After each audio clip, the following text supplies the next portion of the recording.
Assalamualaikum warahmatullahi wabarakatuh. Alhamdulillah alladzi bi ni'matihi tatimmus shalihat wa asyhadu an la ilaha illallah wahdahu la syarikalah wa asyhadu anna Muhammadan abduhu wa rasuluh sallallahu alaihi wa ala alihi wa ashabihi wat tabi'in wa man tabi'ahum bi ihsanin ila yaumil qiyamah. Amma ba'd. Kaum muslimin jamaah salat maghrib Masjid Al-Ikhlas Jatimulyo Yogyakarta yang saya muliakan rahimakumullah wa azanillahu wa iyyakum jami'an. Alhamdulillah, sore hari ini kita kembali melanjutkan untuk membacakan dan menelaah 40 hadis yang berbicara masalah hati di dalam yang terkumpul di dalam kitab Al-Arba'una Qalbiyah yang disusun oleh Syekh Shalih Al-Munajjid hafizahullahu ta'ala, dan kita sampai masih menyelesaikan hadis yang ke-35.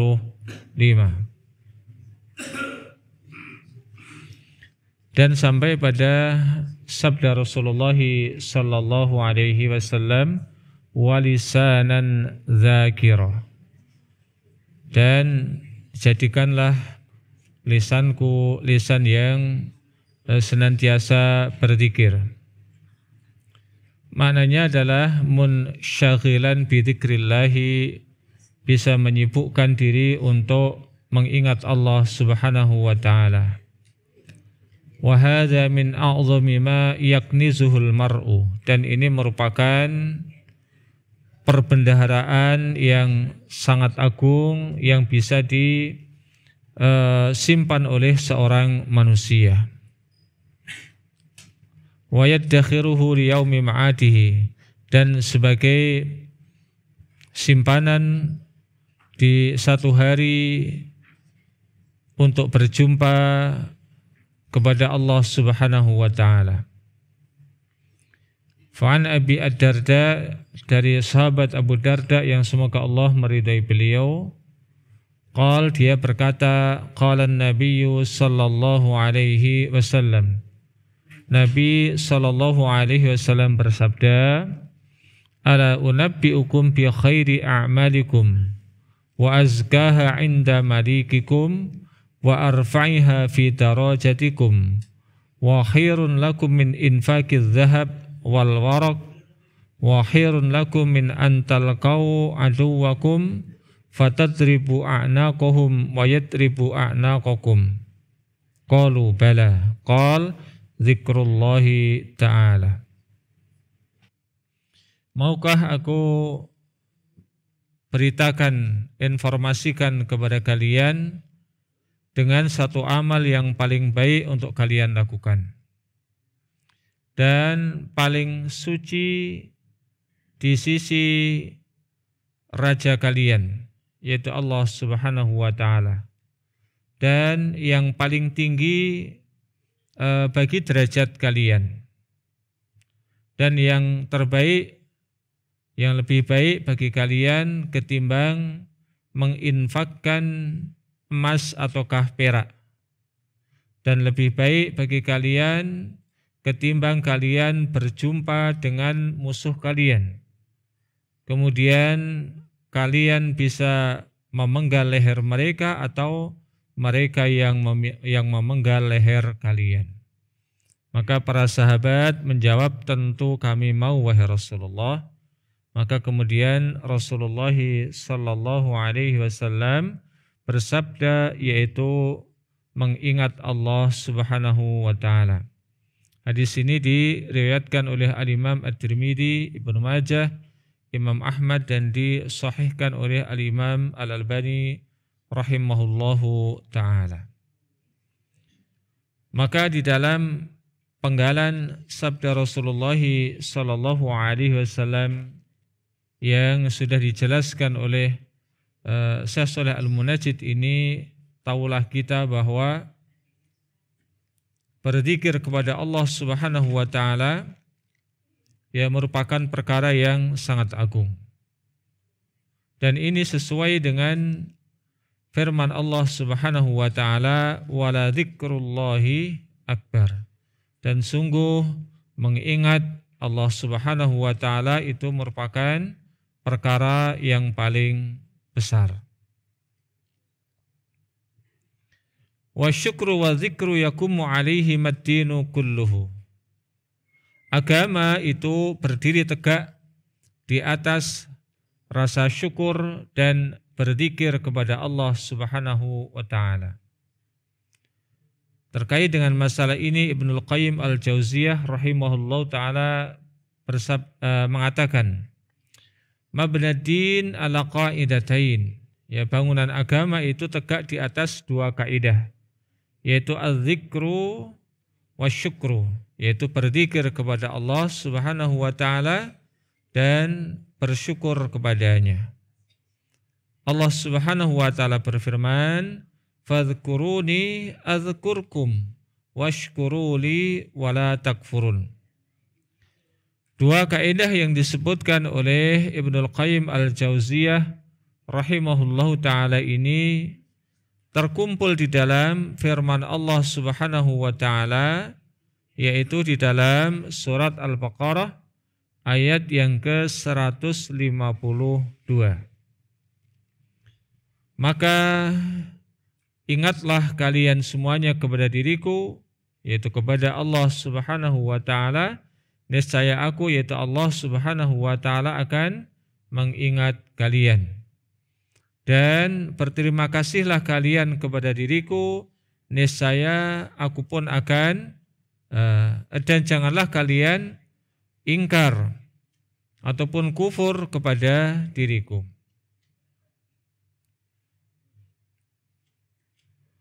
Maka di dalam ayat ini Allah Subhanahu wa taala menginformasikan orang yang senantiasa mengingat Allah Subhanahu wa taala, maka Allah Subhanahu wa taala akan mengingat dirinya. Dan hal ini sesuai dengan sabda Rasulullah sallallahu alaihi wasallam di dalam hadis qudsi, yaitu bahasanya siapa yang mengingat Allah Subhanahu wa taala di dalam kesenangan, kelapangan, kebahagiaan, maka Allah Subhanahu wa taala akan mengingat dirinya pada saat dirinya sedang mengalami kesulitan, kesukaran ataupun musibah.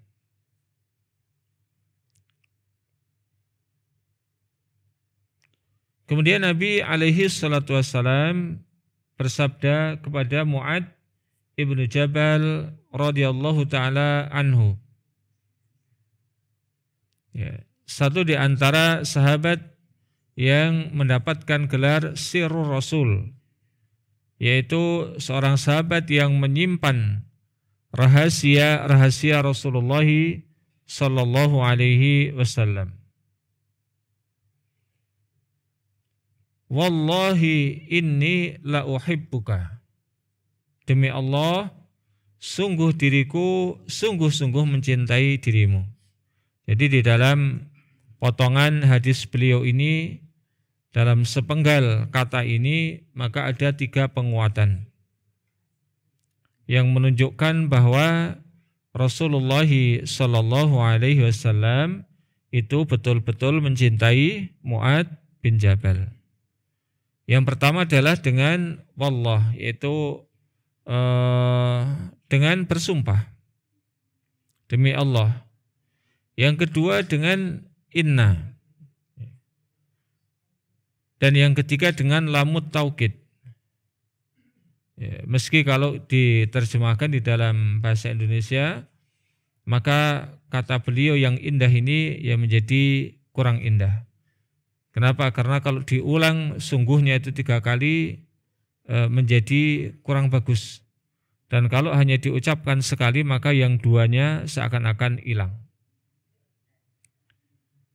Usika ya Mu'ad, la tada'anna fi tubri kulli salatin taqul Allahumma a'inni ala dzikrika wa syukrika wa husni ibadatika.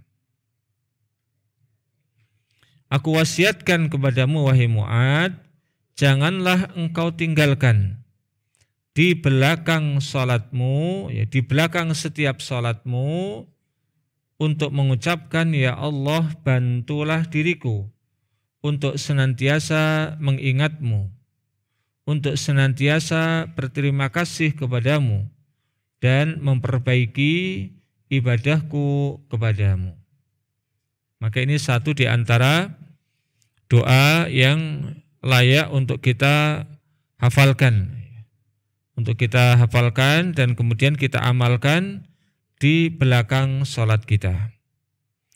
Maka belakang di sini kata Syekh Shalih Ibnu Utsaimin rahimahullah taala, kalau baca sebelum salam maka menjadi doa. Ya, maka menjadi doa. Dan kalau dibaca setelah salat maka menjadi zikir. Karena dubur itu mengandung makna kedua-duanya. Ya, kalau kita mengatakan dubur seseorang, maka dubur itu merupakan bagian dari orang tersebut. Ya. Namun terkadang dubur maknanya adalah di belakangnya. Ya, maknanya adalah di belakangnya. Maka kata beliau kedua-duanya boleh diamalkan.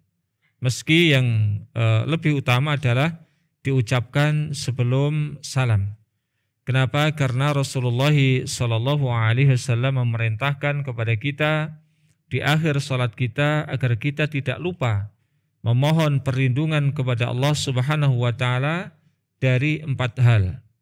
Allahumma inni a'udzubika min adzabi jahannam wa min adzabil qabri wa min fitnatil mahya wal mamati wa min syarri fitnati masihid dajjal.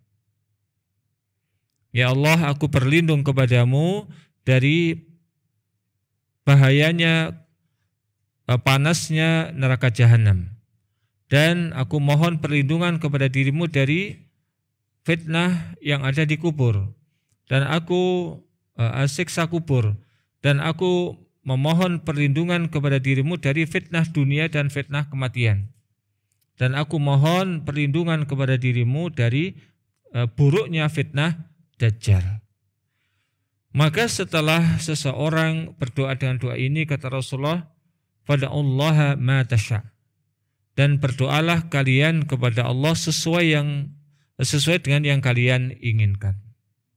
Nah, satu di antaranya yang bisa kita baca sebelum kita salam adalah Allahumma a'inni ala zikrika wa syukrika wa husni ibadatika. Nggih, dihafal.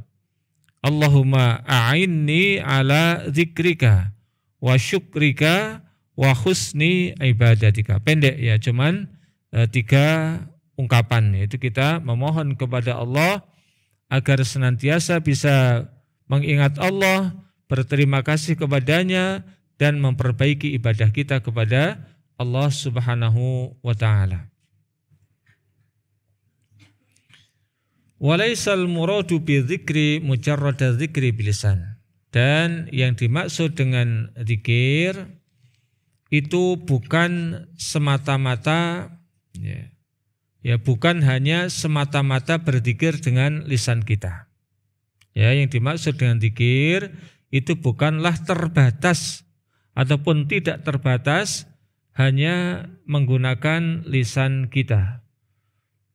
Bali dzikru al-qalbiyu wal lisaniyu.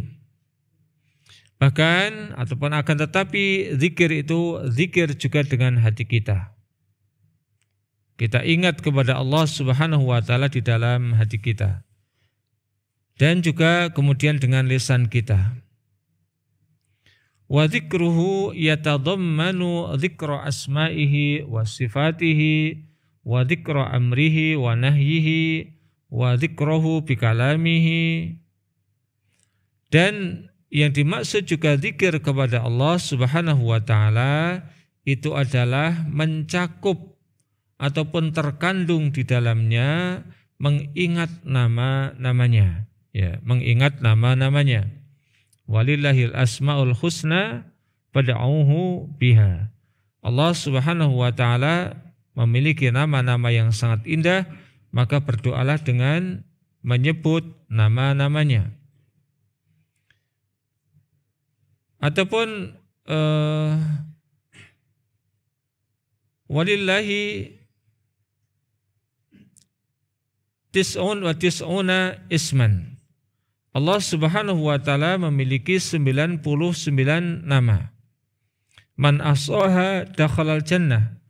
Barang siapa yang kemudian menjaganya, menghafalnya, mengetahui maknanya, menjalankan konsekuensinya, dia akan masuk ke dalam surga Allah Subhanahu wa taala. Wa sifatihi, dan juga senantiasa mengingat sifat-sifat Allah Subhanahu wa taala. Al-ulya, yang maha tinggi. Di mana kita meyakini Allah Subhanahu wa taala memiliki sifat-sifat yang sempurna. Allah memiliki sifat hidup. Kita juga hidup, namun hidupnya kita penuh dengan kekurangan, adapun hidupnya Allah itu sempurna. Kita melihat, Allah melihat, namun kita melihat dengan penuh keterbatasan, adapun penglihatan Allah itu maha sempurna, dan seterusnya. Maka sifat Allah Subhanahu wa taala itu maha sempurna, baik sifat-sifat dzatiyah ataupun sifat-sifat fi'liyah, baik sifat-sifat yang berkaitan dengan zat Allah Subhanahu wa taala ataupun sifat-sifat perbuatan-perbuatan Allah Subhanahu wa taala. Kalau kita kemudian memegangi kaidah ini, kita tidak akan kemudian menolak sifat-sifat Allah Subhanahu wa taala, baik sebagian apalagi semuanya, sebagaimana yang dimiliki keyakinan semacam ini oleh sebagian saudara kita sesama kaum muslimin. Mereka menolak Allah itu memiliki sifat rahmat, kasih sayang, karena kasih sayang ini katanya milik makhluknya. Allah tidak layak memiliki sifat kasih sayang. Allah tidak memiliki sifat murka, karena murka itu tidak layak bagi Allah dan itu hanya layak bagi hambanya. Nah, maka kemudian kita jawab bahwasanya semua sifat Allah Subhanahu wa taala itu sempurna. Adapun sifat kita itu penuh dengan kekurangan. Maka dengan kita menyebutkan satu di antara sifat Allah yang dalam masalah namanya itu sama dengan sifat kita, bukan berarti kita menyamakan Allah dengan makhluknya. Contohnya juga Allah memiliki tangan, Allah memiliki wajah, kita memiliki wajah, kita juga memiliki tangan. Ketika kita mengatakan Allah punya wajah, Allah punya tangan, bukan berarti kita menyamakan Allah dengan makhluknya. Wajah Allah itu ketika dipandangi akan memuaskan setiap orang yang memandangi, dan ini adalah akan diberikan oleh Allah kepada hambanya yang beriman di hari kiamat kelak sebagai nikmat tambahan. Adapun wajah kita mungkin ada orang yang muak melihatnya, khususnya adalah orang-orang yang tidak suka dengan kita. Gantengnya kayak apapun, cantiknya kayak apapun, orang yang tidak suka dengan kita akan muak melihat wajah kita. Kemudian kita juga mengingat perintah-perintah Allah Subhanahu wa taala dengan melakukannya. Ya, dengan melakukannya. Wa nahyihi, dan kita mengingat larangan-larangan Allah Subhanahu wa taala kemudian kita meninggalkannya. Kemudian kita pun mengingat Allah Subhanahu wa taala dengan kalamnya. Di antara kalam Allah adalah Al-Qur'anul Karim. Maka Al-Qur'anul Karim ini adalah kalamullah. Wa dzalika yastalzimu ma'rifatahu wal imana bihi wa sifati kamalihi wa nu'uti jalalihi was sanaa 'alaihi bi anwa'il madhi.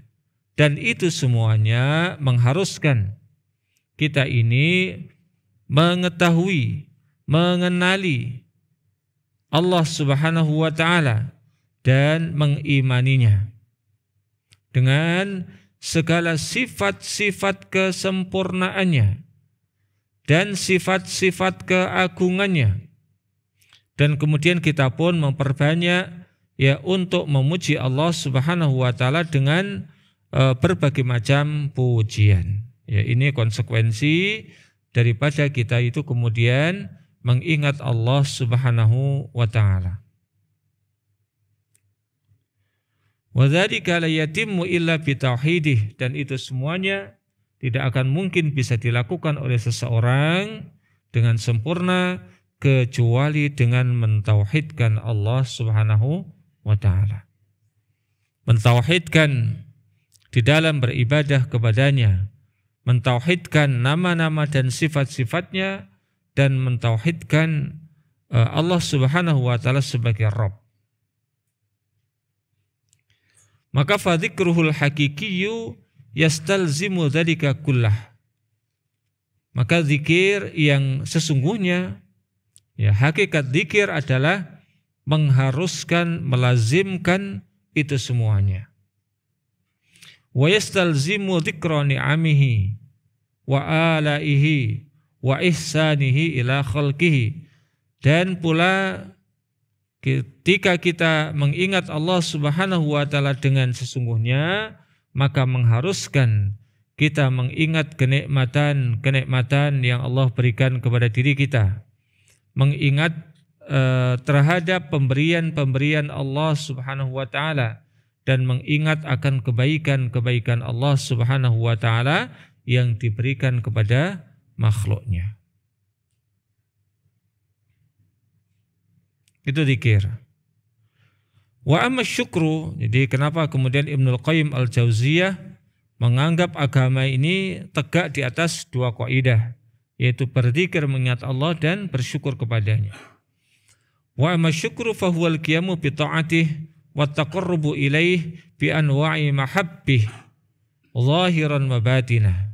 Adapun syukur adalah seseorang itu menjalankan ketaatan kepadanya, mendekatkan diri kepadanya dengan berbagai macam perkara-perkara yang dicintainya, baik perkara yang lahiriah ataupun perkara yang batiniah.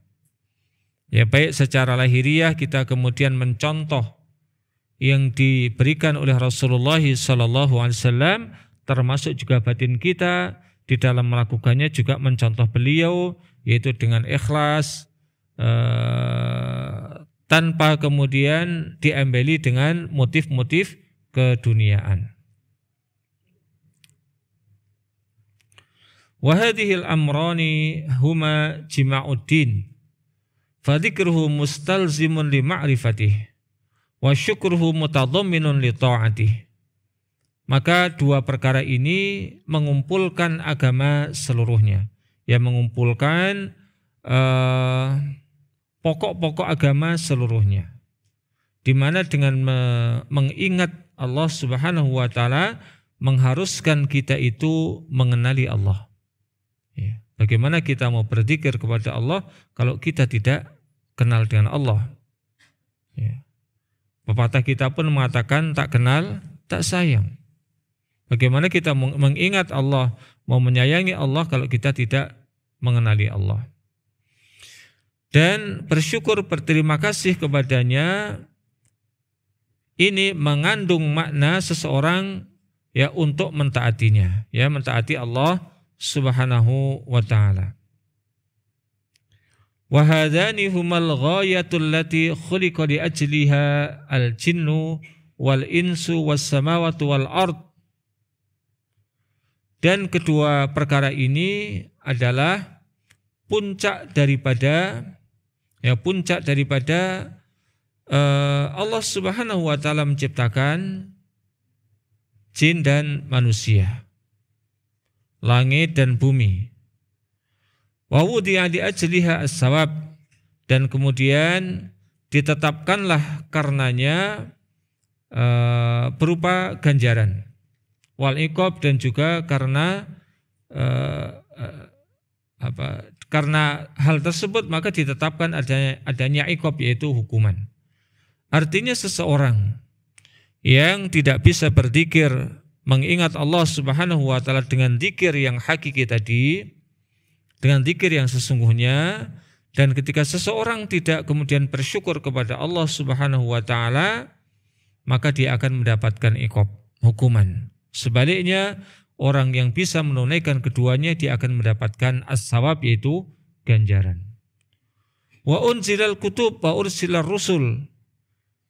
Juga demikian diturunkannya sekian banyak kitab dan lembaran-lembaran dan diutusnya para rasul dan juga para nabi. Wahiyal haqqul ladzi bihi khuliqatis samawati wal ardu wa ma bainahuma. Yang dia merupakan perkara yang hak, yang langit dan bumi itu dan apa yang ada di antara keduanya Allah Subhanahu wa taala ciptakan. Inilah yang hak. Wadituha wal batil wal absul ladzi yata'ala wa yataqaddasu anhu. Dan adapun kebalikannya adalah merupakan perkara yang batil dan perkara yang sia-sia, yang Allah Subhanahu wa taala Maha tinggi dan Maha suci dari itu semuanya. Allah Subhanahu wa taala menciptakan segala sesuatu yang ada, di antaranya adalah para rasul, langit dan bumi, dan apa yang ada di antara keduanya itu tidak sia-sia. Allah Maha suci dari melakukan sesuatu yang sia-sia. Allah Maha tinggi dari melakukan sesuatu yang tanpa ada tujuan. Wa huwa dhannu a'daihi, dan ini adalah merupakan prasangka daripada musuh-musuh Allah Subhanahu wa taala. Allah Subhanahu wa taala berfirman, "Wa ma khalaqnas samaa'a wal arda wa ma bainahuma batila, dzalika dhannul ladzina kafaru." Dan Allah Subhanahu wa taala tidaklah menciptakan langit dan bumi dan apa yang ada di antara keduanya itu dengan batil. Dengan batil. Dan itu merupakan keyakinan orang-orang yang kafir. Ya, Allah meyakini orang-orang kafir meyakini penciptaan Allah Subhanahu wa taala ini adalah penciptaan yang batil dan sia-sia. Dan ini adalah hakikatnya alasan mereka untuk tidak menjalankan ketaatan kepada Allah Subhanahu wa taala, baik dengan menjalankan perintah atau menjauhi larangan. Ya, bahasa kita mereka sukanya ngeles. Ya, ngeles terhadap perintah-perintah Allah Subhanahu wa taala dengan berbagai macam argumentasi yang itu adalah argumentasi yang batil. Fa ghayatul khalqi wal amri, maka puncak dari penciptaan dan urusan adalah ayyuzkara wa ayyushkara, yuzkara fala yunsa wa yushkara fala yukfar. Wa huwa subhanahu dzakirun liman dzakarahu, syakirun liman syakarahu, fa dzikruhu sababun li dzikrihi wa syukruhu sababun li ziyadatihi min fadlihi. Fa dzikru lil qalbi wal lisani wa syukru lil qalbi mahabbatun wa inabatun wal lisani sana'un wa hamdun walil jawarihi ta'atun wa khidmatun. Maka puncak daripada penciptaan dan urusan adalah kemudian Allah Subhanahu wa taala itu hendaknya senantiasa diingat dan kemudian disyukuri. Diingat tanpa dilupakan, disyukuri tanpa diingkari. Dan dia Allah Subhanahu wa taala itu adalah maha mengingat terhadap orang-orang yang mengingatnya. Allah saja ingat kepada kita, tatkala kita ingat kepadanya. Bahkan Allah Subhanahu wa taala juga berterima kasih kepada orang-orang yang berterima kasih kepadanya. Maka seseorang yang mengingat Allah Subhanahu wa taala ini menjadi sebab Allah akan ingat kepadanya, dan terima kasih yang dilakukan oleh seorang hamba ini merupakan sebab Allah Subhanahu wa taala menambahkan kepada dirinya berupa kenikmatan dan karunia-Nya. Maka hendaknya seseorang yang berzikir kepada Allah Subhanahu wa taala itu ada di dalam hati dan lisannya. Demikian juga di dalam bersyukur kepada Allah Subhanahu wa taala itu dengan hatinya berupa mahabbah, berupa kecintaan kepada Allah Subhanahu wa taala. seseorang yang betul-betul bersyukur kepada Allah Subhanahu wa taala, maka dia akan mencintai Allah Subhanahu wa taala. Dan inabatun dia akan berupaya untuk kemudian kembali kepada aturan-aturan Allah Subhanahu wa taala. Adapun dengan lisannya adalah berupa pujian, ya, berupa pujian dan sanjungan dan pujian. Adapun dengan anggota tubuhnya, yaitu dengan menjalankan ketaatan dan khidmah, yaitu menghambakan dirinya ataupun menyediakan dirinya untuk membantu apa yang diinginkan oleh Allah Subhanahu wa taala, seperti membantu orang-orang yang perlu dibantu, membantu untuk tersebarnya agama Allah Subhanahu wa taala, ya, membantu agar kemudian manusia itu bisa beribadah kepada Allah Subhanahu wa taala, maka dirinya menyediakan diri, ya, untuk menjadi pembantu Allah Subhanahu wa taala. Ini yang dituangkan oleh Ibnul Qayyim Al-Jauziyah di dalam kitab beliau Al-Fawaid. Wa qauluhu, dan sabda Rasulullah sallallahu alaihi wasallam, wa zaujatan tu'inuhu ala amril akhirah. Dan di antara bekal yang perlu dipersiapkan oleh kita adalah agar memilih pasangan yang akan membantu dirinya terhadap urusan akhiratnya, ya, terhadap urusan akhiratnya. Karena di antara pasangan ini, kalau bagi putri berarti mencari suami yang akan bisa membantu urusan akhiratnya. Karena di antara pasangan itu ada yang justru membantu suami ataupun istrinya untuk melakukan kemaksiatan, mencegah suami atau istrinya dari urusan akhiratnya. Maka kita dipesan oleh Rasulullah agar memohon kepada Allah Subhanahu wa taala diberi, ya, pasangan yang akan membantu dirinya untuk urusan akhiratnya. Di dalam redaksi Imam Tirmidzi, wa zaujatun mu'minatun tu'inuhu ala imanihi, yaitu seorang istri yang mukminah, yang beriman, yang akan membantu dirinya, membantu suaminya dengan keimanannya. Fa innaha khairul mata, maka perempuan ataupun istri yang salehah ini adalah sebaik-baik perhiasan, ya, sebaik-baik perhiasan. Wa akramus sohbi, dan semulia-mulia sahabat. Wa anisu rafiqin, dan teman yang paling baik, teman yang paling baik untuk dirinya. Wa azzu habibin, dan kecintaan yang paling mulia. Tu'inuhu ala at-ta'ah, yaitu perempuan yang akan membantu dirinya menjalankan berbagai macam ketaatan. Wa tusyarikuhu fi tarbiyatil aulad, yaitu istri yang akan bersekutu, berkolaborasi dengan suaminya dalam rangka mendidik anak-anaknya. Ya, suami menginginkan anaknya untuk menjadi anak yang soleh, maka demikian juga yang diinginkan oleh istrinya. Bukan satunya menginginkan menjadi anak yang soleh, satunya menginginkan menjadi anak yang toleh. Namanya ini tidak membantu keinginan akhirat suaminya. Wa takhfadhu alaihi malahu, dan dia akan menjaga dengan sebaik-baiknya harta suaminya. Wa tasunuhu anil haram, berupaya menjaga diri dari perkara-perkara yang diharamkan.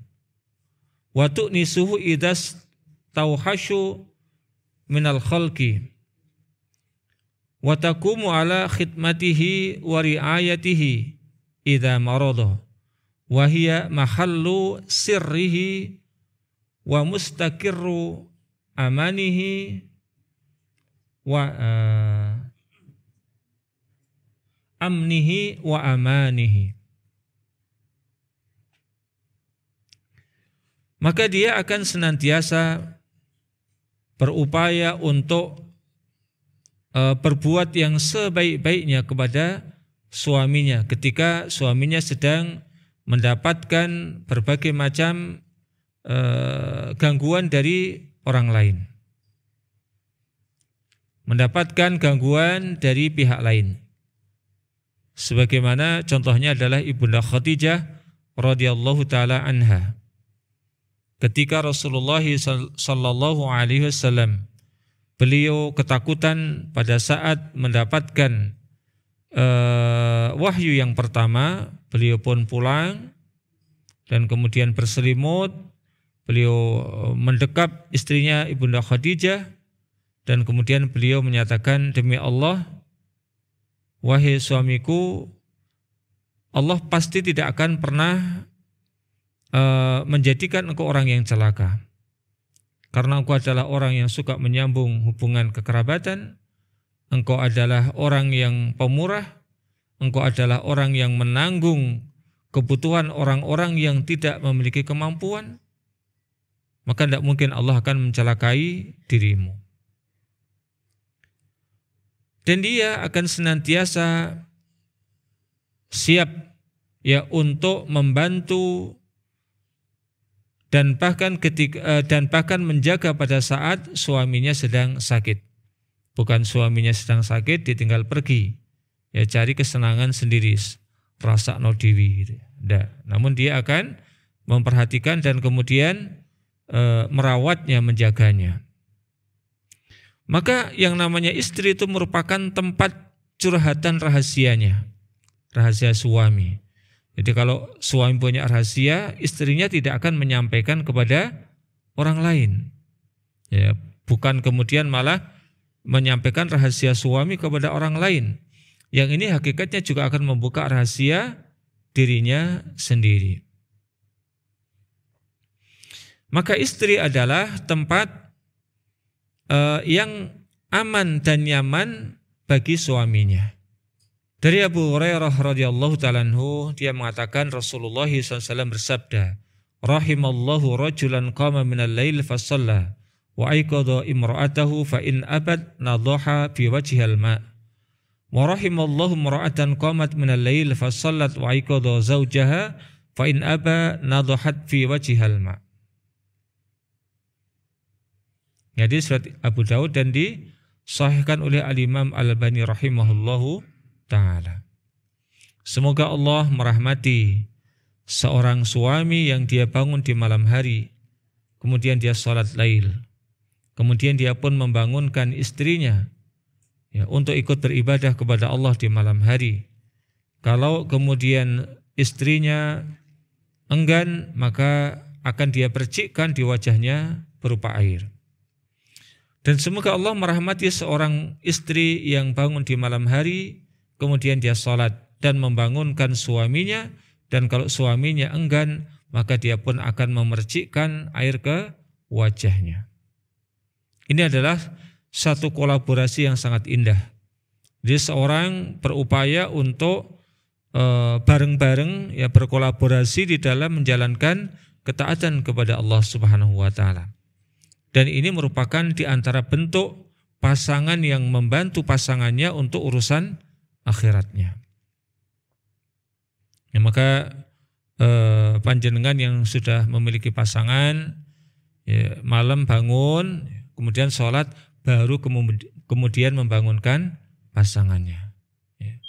Jadi memberikan contoh terlebih dahulu, baru kemudian dia membangunkan pasangannya.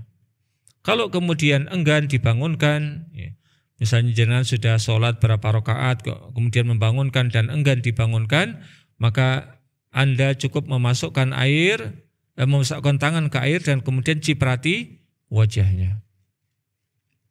Tidak perlu mengambil satu gayung air, ya, apalagi satu ember, ya, kemudian siramkan ke mukanya, tidak perlu. Jadi cukup percikkan. Bahkan panjenengan memasukkan tangan ke air, nggak usah pakai cipratan, disentuhkan, apalagi kalau pas musim dingin kayak gini, itu pasti akan bangun. Kalau enggak itu kebangetan.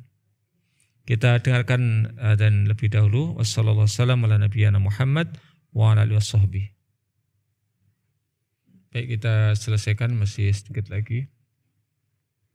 Bismillah, alhamdulillah, salatu wassalamu ala rasulillah wa ba'd. Dan dari Ibunda Aisyah radhiyallahu ta'ala anha, beliau mengatakan, qala an-nabiy sallallahu alaihi wasallam. Nabi sallallahu alaihi wasallam bersabda, idza at'amatil mar'atu min baiti zawjiha ghaira mufsidatin kana laha ajruha wa lahu misluh walil khazin mislu dzalika lahu bima iktasaba wa laha bima anfaqat. Apabila seorang istri memberikan makanan dari rumah suaminya tanpa membahayakan, keadaan rumah tangganya, tidak membahayakan, kira-kira nanti suami itu akan marah. Ya, kalau misalnya seorang istri melihat nih suami sangat senang dengan makanan tertentu, dan makanan tertentu tadi kalau diberikan kepada orang lain, maka kiranya suami akan marah. Ya, karena semisal makanannya hanya sedikit. Berbeda kalau banyak maka tidak mengapa. Ya, ini akan membahayakan keharmonisan rumah tangga. Ataupun dengan memberikan makanan kepada orang lain, maka kemudian anak-anaknya jadi kelaparan. Maka ini juga akan membahayakan, merusak keharmonisan rumah tangga, maka tidak boleh. Namun ketika memberikan makanan yang ada dari rumah suaminya tanpa membahayakan anak-anaknya, membahayakan suaminya, membahayakan keharmonisan rumah tangganya, maka itu merupakan suatu akhlak yang sangat mulia. Maka kana laha ajruha, dia akan mendapatkan ganjaran dengan sebab memberikan makanan yang itu hakikatnya adalah milik suaminya.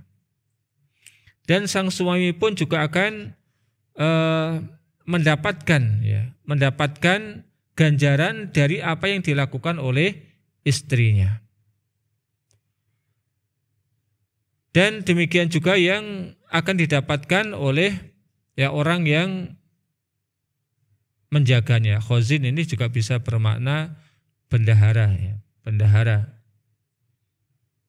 Maka dia akan mendapatkan apa yang dia usahakan. Dan ataupun ini maksudnya adalah bagi suaminya, suaminya yang dia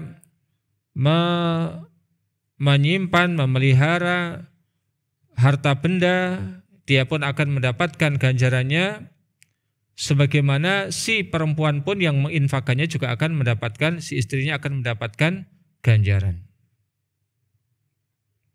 Kemudian dari Abu Hurairah radhiyallahu ta'ala anhu, ini hadis riwayat Imam Bukhari yang barusan. Dari Abu Hurairah radhiyallahu ta'ala anhu, dia mengatakan suatu saat Rasulullah sallallahu alaihi wasallam ditanya, "Ayyun nisa'i khair?" Manakah perempuan yang paling baik? Ya, manakah istri yang paling baik? Ini dengarkan para istri. Alladzi tasurruhu idza nadhara wa tuti'uhu idza amara wa la tukhalifuhu fima yakrahu fi nafsiha wa malihi. Yaitu seorang perempuan yang ketika suaminya itu melihat, maka suaminya akan bahagia. Bukan seorang suami kalau melihat istrinya, ya dia akan susah. Ya. Maka ini merupakan petunjuk bagi para wanita, para istri, ya untuk bisa menyenangkan suaminya dengan berbagai macam perkara yang tentu dibolehkan di dalam agama. Mulai dari perkara-perkara lahiriah, ataupun terlebih lagi adalah perkara-perkara diniyah. Kemudian dia akan senantiasa menjalankan, mentaati ketika diperintah. Ya. Yang tolong ambilkan itu, cukup dewi. Nah, ini namanya tidak mentaati. ambilan dewe kan kamu masih sehat, masa perintah-perintah. Ini tipikal pembangkang namanya, bukan orang yang taat. Dan tidak akan pernah menyelisihinya dalam perkara-perkara yang dibenci oleh suaminya, baik pada dirinya sendiri ataupun pada harta benda suaminya. Ya, dia akan senantiasa berupaya untuk membuat suaminya itu bahagia, baik terkait dengan dirinya sendiri, diri si perempuan tadi, diri si istri, ataupun terkait dengan harta benda suaminya. Hadis riwayat Imam Ahmad dan dikatakan sanadnya adalah sanad yang kuat. Kemudian dari Sa'id bin Abi Waqqas radhiyallahu ta'ala anhu, dia mengatakan Rasulullah sallallahu alaihi wasallam bersabda, arba'un minas sa'adah al-mar'atus salihah wal maskanul wasi' wal jarus salih wal markabul hani. 4 perkara yang akan membahagiakan seseorang, yaitu ketika seorang suami memiliki istri yang salihah, dan sebaliknya seorang istri yang memiliki suami yang saleh. Yang kedua, tempat tinggal yang luas. Ya, tempat tinggal yang luas. Ini adalah faktor manusiawi. Ya, coba kalau jenengan punya rumah yang luas, di dalamnya bisa dipakai untuk bal-balan, dengan rumah yang tipenya itu RSS-SSS, milih yang mana? Secara manusia pasti akan memilih rumah yang luas.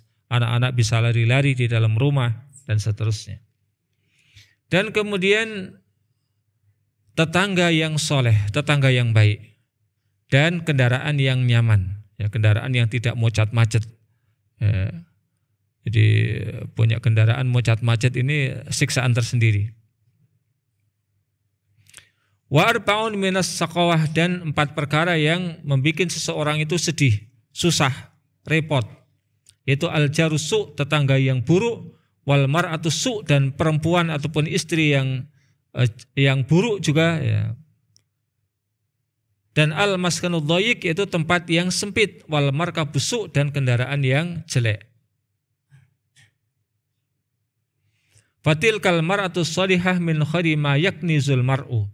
Maka dengan demikian ketika Rasulullah SAW memerintahkan kepada kita untuk memilih perempuan yang soleh, ini merupakan simpanan seseorang yang sangat berharga. Lebih berharga daripada simpanan apa tadi? Emas dan perak. Kan yang ditanyakan ini tentang ketika turun ayat tentang emas dan perak. Maka mana yang lebih baik kami ambil? Nah, ini satu di antara jawabannya adalah simpanan berupa istri yang soleh, istri yang solehah. Ini merupakan, maksudnya bukan nyimpen dalam artian apa, punya selingkuhan, bukan. Namun maknanya istri yang soleh itu sendiri merupakan perbendaharaan yang sangat baik. Wahiyya min tamami sa'adatihi, dan ini merupakan penyempurna kebahagiaan dirinya. Ketika dia melihat, maka dia akan bahagia. Ketika dia memerintah, maka dia akan sami'na wa ta'na. Ketika suaminya sedang bepergian, tidak ada di hadapannya, maka si istri pun akan menjaga dirinya. Tidak suami pergi, maka dia pun ikut pergi. Ya, mencari mencari kebahagiaan lain. Yang ini akan membantu seseorang untuk urusan agamanya, dan bahkan berserikat, bersekutu untuk urusan dunianya. Baik ketika sedang dalam keadaan manis, bahagia, ataupun mur dalam keadaan susah, pahit. Wa tashkuru fala takfur, dan senantiasa berterima kasih kepada suaminya dan tidak pernah mengingkarinya. Wa tasbiru fala tajuru, dan kemudian senantiasa bersabar ketika terjadi kekurangan, ketidaknyamanan, dan tidak menggerutu. Terakhir, wal maksud anna khaira ma yaknizul muslimu li akhiratihi wa ya'udduhu li ma'adihi. Dan yang dimaksud itu semuanya adalah bahwa sebaik-baik yang perlu menjadi simpanan seorang muslim, perbendaharaan seorang muslim untuk akhiratnya, yaitu untuk akhiratnya, dan dia persiapkan untuk tempat kembalinya itu di hadapan Allah Subhanahu wa ta'ala adalah pertama qalbun syakirun, yaitu hati yang senantiasa bersyukur. Yata'arrafu ala ni'mati rabbih, yang dia senantiasa mengetahui, mengenali berbagai macam apapun kenikmatan Rabb-Nya. Wa yu'addi syukraha, dan dia akan menunaikan bentuk kesyukurannya tersebut dengan cara yang benar. Wa tattabi'uhu fi dzalika sairul jawarih, dan kemudian rasa syukur yang ada di dalam hati dan disampaikan dengan lisannya itu akan diikuti oleh seluruh anggota tubuhnya. Dan yang kedua adalah lisanun dzakirun, lisan yang senantiasa berzikir, mengingat Allah Subhanahu wa taala, yalhaju bi dzikrillah, yang dia terus menggerakkan, terus memaksa lidahnya, lisannya untuk berzikir kepada Allah. Maka fayahya qalbu, yang akan menjadikan sebab hatinya hidup. Fa inna dzikra hayatul qalbi, karena zikir itu merupakan sarana hidupnya hati. Dan yang terakhir, wa zaujatun shalihatun tu'inuhu ala amri dinihi wa tusyarikuhu amra dunyahu, yaitu seorang istri yang salihah yang akan membantu untuk urusan agamanya dan urusan akhiratnya, dan dia akan bersekutu dalam perkara-perkara dunianya. Inilah perbendaharaan yang paling berharga yang selayaknya kita miliki sebagai seorang yang beriman. Demikian semoga bisa kita fahami, kita amalkan di dalam kehidupan kita sehari-hari. Mohon maaf atas segala salah dan kurangnya. Dan yang maha sempurna dan maha benar hanyalah Allah Subhanahu wa taala. Allahumma alimna bima yanfa'una wanfa'na bima 'allamtana wa zidna ilma. Wa sallallahu wa sallam ala nabiyyina Muhammad wa ala alihi washabbihi wa akhiru da'wana alhamdulillahi rabbil alamin. Subhanakallahumma wa bihamdika asyhadu an la ilaha illa anta astaghfiruka wa atubu ilaik.